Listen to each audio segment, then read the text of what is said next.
Welcome to the 2025 Trend Report podcast, a multi-part mini-series from the American Planning Association in partnership with the Lincoln Institute of Land Policy. This series focuses on new and emerging trends and their potential impacts on our communities and the practice of planning. My name is Joe DeAngelis, Research Manager at the American Planning Association, and your host. Today, I'm excited to be joined by APA President and AICP Fellow Sue Schwartz. Sue is an accomplished planner and leader in the planning profession and has worked for more than 40 years in local government. She is one of only 6 people in APA's history to serve as president of both the American Institute of Certified Planners and the American Planning Association. She currently serves as the planning director of Greensboro, North Carolina. Today, I hope we'll be capitalizing on all of that experience to discuss a topic that seems to be on many planners' minds these days, the future of the public sector. Sue, how are things going today? Actually, today's a good day. So it's a beautiful day in North Carolina. So we're all good. Good stuff. So with that, maybe let's just jump into our conversation and discussion. Planning in the public sector seems to be in a bit of a challenging space right now. Our members report that hiring is difficult, that they're still working through some of the upheavals brought about by the COVID pandemic. The age demographics of the public sector workforce are also changing a lot, and we're seeing a lot of major technological change, the rise of AI being one example of that. As a planner, and as someone who has worked in the field for a while, can you give us a sense of what you're seeing in the field today? So, planning has always been an evolutionary kind of profession, right? You have to change with society changes, or you have to foresee the changes that are going to happen in society. Some of the bigger things I see, so let's talk about the hiring challenges. Yeah, it's crazy. So to give you a perspective, when I got my first job here in Greensboro, I was one of 300 applicants. My last opening, I had 11 applicants. That's crazy. I mean, it's just absolutely crazy to see that difference. So there is a challenge, the perception of work in the public sector, the pay grades in different cities. I think we pay pretty decently, but we are not as competitive as our friends in, say, Durham or Raleigh. And actually now planners are more mobile where they can work.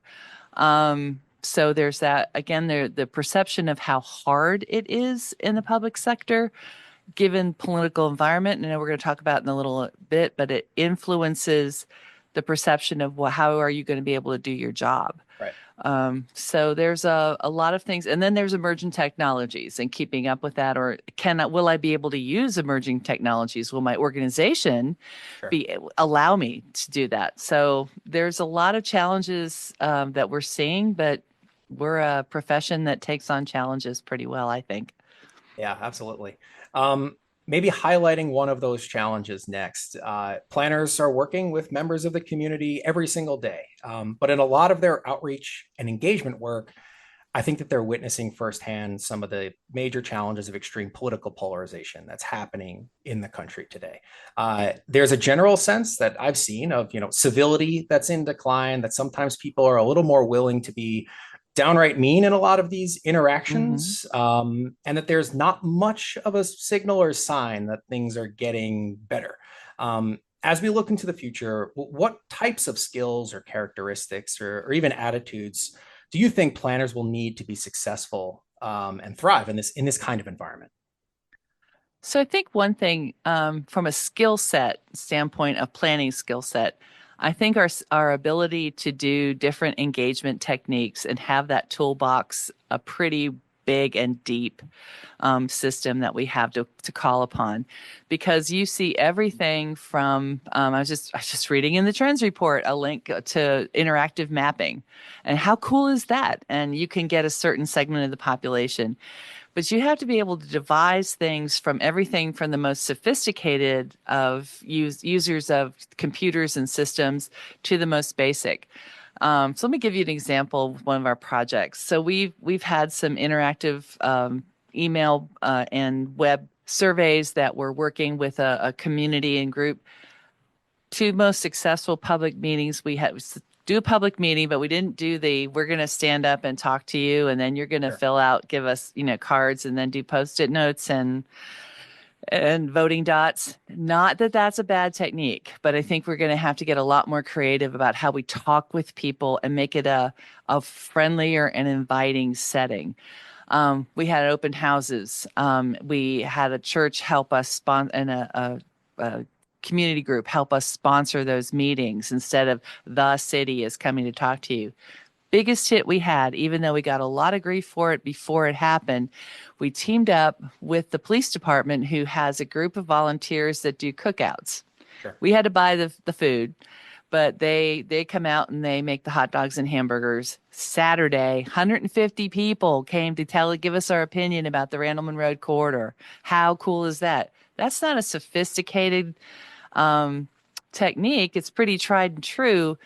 It sends a calmer setting. So I think we have to get better about thinking about not just the mechanics of a meeting that we're doing anymore or the engagement that we're doing, but how do we do our best to create a positive and comfortable and safe environment for people to bring their information.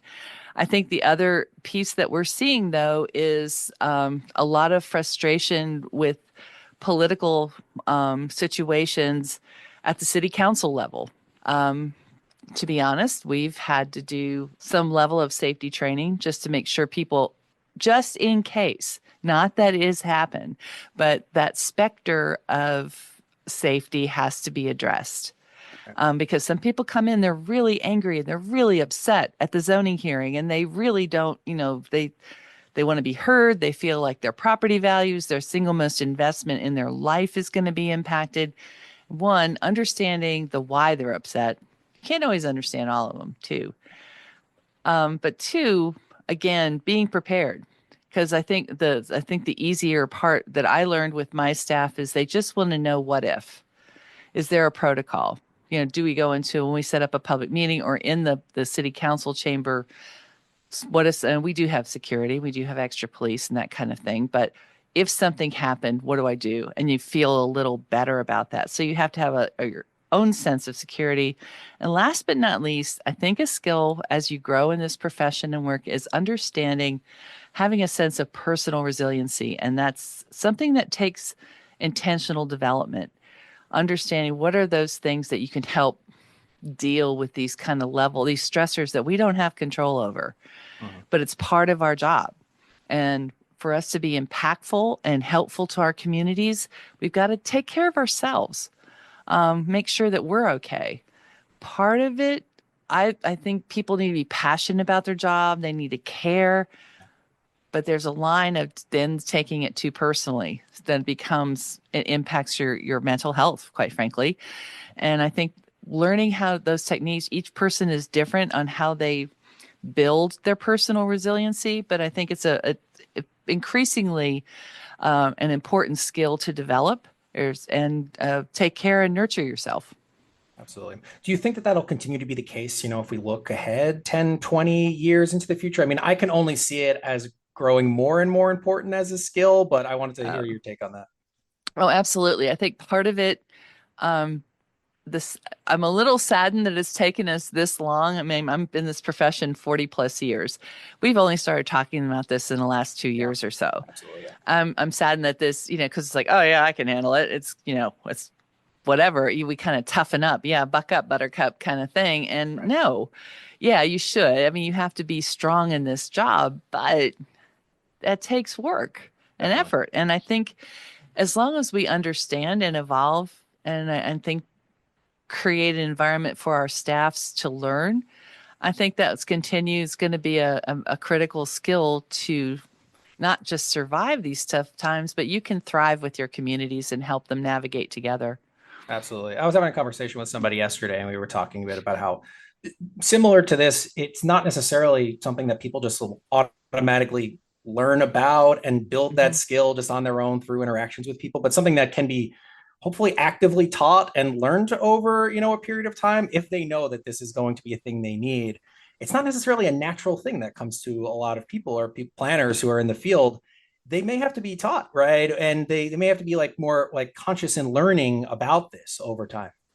Absolutely. I became more aware of it I did a TED Talk 2 years ago, and one of my co-speakers, she had the session a little after me, and she's a former Secret Service agent, Wow. personal security expert, and a clinical psychologist. She's just, Wonder Woman, but she talks about that this is an intentional thing you have to do.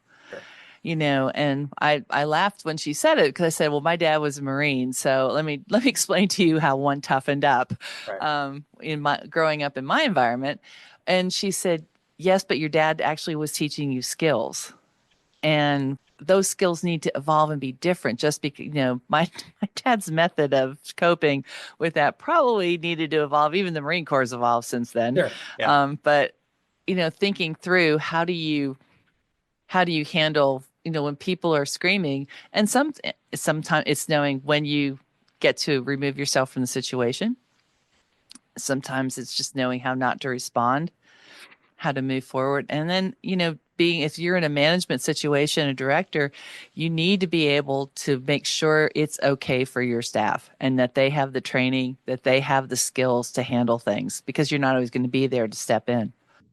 Changing gears a little bit. In the 2024 trend report, we did a deep dive on living and working in a hybrid world where our lives are this odd mix of digital and in-person experiences, and the potential for that to grow more heightened over time. In planning in the public sector, we're kind of seeing this push and pull with regard to working in the office, working remotely, the digital part of our job and the in-person part of our job. And that's all been evolving since 2020 pretty significantly, I'd say. How do you see Mm-hmm. that ongoing shift impacting the planning profession, especially public sector planners in the coming years? Well, I think it's going to be interesting, because I think, now, especially now that some national employers have famously said, oh, everyone will be back in the office, Sure. and they set the trend. Right.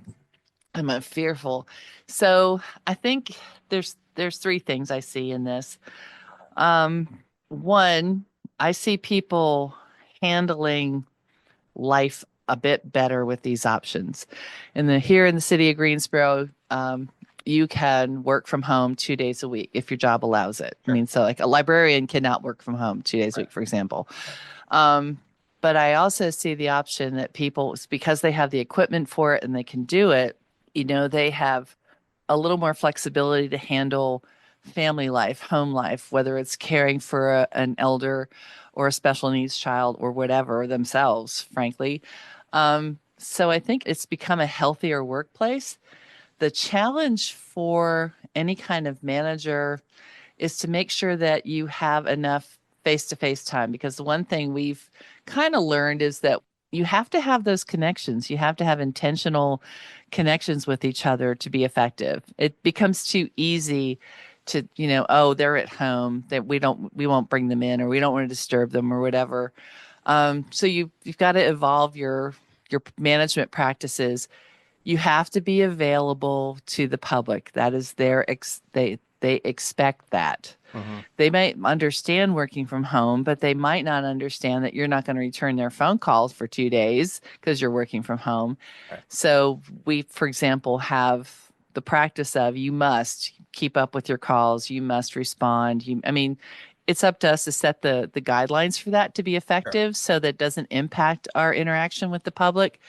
But I think, we've become, I think it's family friendlier. I think it's kind of helps, it helps the employee manage all the different things we have to manage, not just work. So my hope, I think there'll be some push to make sure we have more people back in the office. But I hope we find that balance, that equilibrium. I do know it has impacted competition. I have a former employee and went to work for another city that's about an hour drive from here, and he only has to go in the office once every 2 weeks. Sure. I'm like, what? What? Right. You still live in well, but part of it is the affordable housing crisis. He can't afford to move to that town, to that Right. city. So they have very flexible working programs so that they can have their employees. And he's been at it for a couple of years now, and I was shocked. I was just like, what do you mean you still live in the Glenwood neighborhood and work down the interstate? And like, Right. no, they have they have protocols in place and they make it work. So there's a lot of different drivers, not just the work atmosphere, but affordable housing or housing availability, Right. Absolutely. transportation options, the cost of transportation, other things. So all these trends that we see will be intersecting with each other and continue to evolve how we work, how our workplace in the public sector. Building off of that a little bit, I would say this discussion around conditions in the workplace and how they might be changing. The public sector workforce is changing quite a bit right now. I would say it's aging. There are new trends and signals that are emerging as longstanding staff are retiring and emerging professionals are starting to enter the workplace.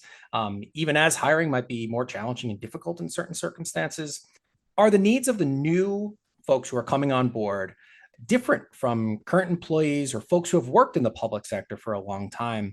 And if they are, what do you think that means for the future of the field? Um, Needs or things that we do to attract them. So this, I just was thinking of because you and the question that you'd sent me is like, what is the need? Well, I think there's one, the flexibility to work from home. Right. If we didn't have that, I don't think we would even have the 11 applications that we had. Sure. So the flexibility to have that kind of schedule, that's just baked in to what one does now. The ability to have technology, what level GIS do we have? Do they have access to it? What can they, can they get different systems? Access to training, which makes my heart glad. Training when I was first in planning was almost seen as a privilege. It's like it was doled out and handed to you. Yeah. Hopefully, as CM, as part of almost 20 years of CM, that we pushed through, the idea that you have to stay continuous. Well, the last several planners that I've hired, they have an expectation and they want to know. It's not that everybody wants to go to the National Planning Conference, but they want to know that they are going to be able to keep up and they're going to be able to be a part of something bigger. So there's a baked in desire for that. And, if you don't have that, I don't see how you keep your folks. Absolutely. Those are the things that come to mind.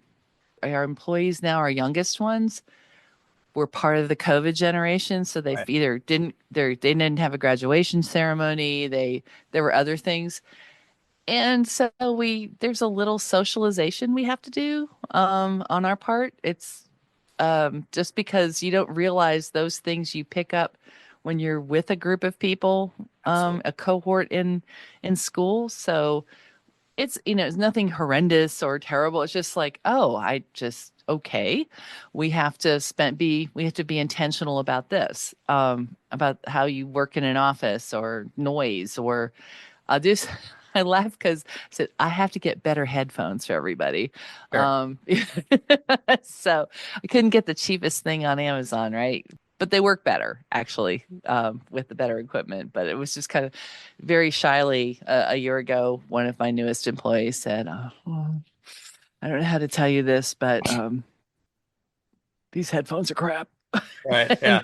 and then they came and said, "We tested these out," and and it was great. But I am a boomer, I just don't Sure. think of those things. Right. And it was great. So Okay. yeah, but I do learn. I am trainable. I guess that's the important part, I would say. Um, this is my last question, I would say. Amidst some of the emerging issues and trends in the world today and in the profession, technological change, social change, political change, lots of things going on, some of which we touched on a little earlier.